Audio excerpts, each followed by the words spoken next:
بیوہ اپنی بیٹی افشا اور بیٹے افتخار کے ساتھ ایک چھوٹے سے گھر میں رہتی تھی۔ وہ ہنسی خوشی زندگی گزار رہے تھے کہ ایک دن بیوہ عورت کا انتقال ہو گیا۔ افشا اور افتخار بہت زیادہ دکھی ہو گئے۔ ایک ہفتہ سوگ منانے کے بعد انہیں وراثت کا خیال آیا۔ وصیت تو ان کی ماں نے کی نہیں تھی۔ انہوں نے گاؤں کے بڑے بوڑھوں سے مشورہ کیا۔ اسی بوڑھی عورت کے پاس تھوڑی سی زمین تھی جس میں وہ فصل بوتی تھی۔ ایک ڈبیا تھی جس میں قیمتی موتی تھے۔ بزرگوں کے فیصلے کے مطابق موتیوں کی ڈبی افشا کے حصے میں آئی اور فصل بونے والی زمین افتخار کے حصے میں آئی۔ اس فیصلے سے افشا تو مطمئن تھی، لیکن افتخار اس بات کے خلاف تھا۔ اسے محنت کرنے کے لیے بس ایک زمین دی گئی، جبکہ اس کی بہن کو بیٹھے بٹھائے قیمتی موتی مل گئے۔ فیصلے کے خلاف وہ تو جا نہیں سکتا تھا، اس لیے خاموش رہا، لیکن وہ ان موتیوں کو حاصل کرنے کا پختہ ارادہ کر چکا تھا۔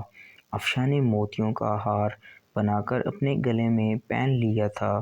وہ اسے ہر وقت پہنی رہتی تھی اور رات کو سوتے وقت اس کو اتار کر اپنے تکیے کے نیچے رکھ دیتی تھی۔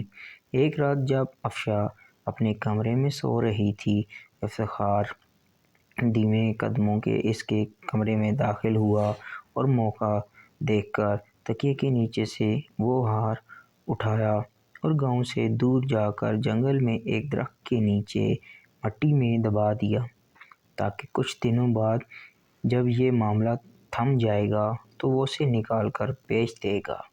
اگلی صبح جب افشا اٹھی تو ہار کو نہ پا کر بہت پریشان ہوئی۔ اس نے اسے ہر جگہ ڈھونڈا، لیکن ہار نہیں ملا۔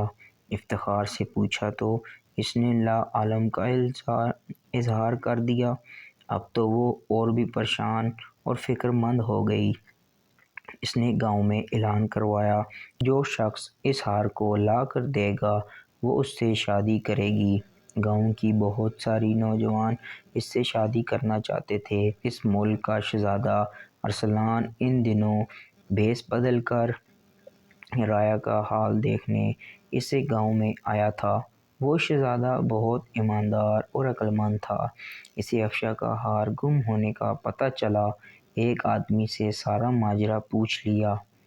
اب اس کا پہلا شک افتخار پر گیا، کیونکہ وہ بہت پرسکون تھا، جبکہ اس کی بہن کا اتنا قیمتی ہار گم تھا۔ پریشان تو اسے بھی ہونا چاہیے تھا۔ شہزادے نے افشا کی مدد کا فیصلہ کیا، اس لیے وہ واپس محل نہیں گیا، گاؤں میں ہی رک گیا۔ رات کو افتخار اس ہار کو نکالنے کے لیے جنگل کی طرف جانے لگا۔ شہزادے نے اس کا تعاقب کیا۔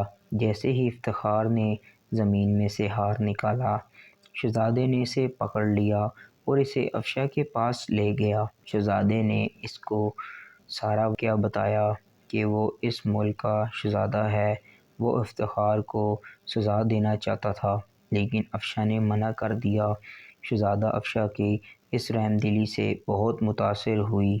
اپنی بہن کا یہ حسن سلوک دیکھ کر افتخار نے شرمندہ ہو کر بہن سے معافی مانگ لی۔ افشا نے اسے معاف کر دیا۔ اپنے وعدے کے مطابق افشا نے شہزادے سے شادی کر لی اور اس کے ساتھ محل چلی گئی۔ افتخار جب ایسی چھوٹی سی گھر میں رہتا تھا اور اسی زمین پر کام کرتا، اور شہزادے ارسلان اور شہزادہ افشا ہنسی خوشی زندگی گزار رہے ہیں، اور وہ موتیوں کا ہار اب بھی افشا کے گلے میں رہتا ہے۔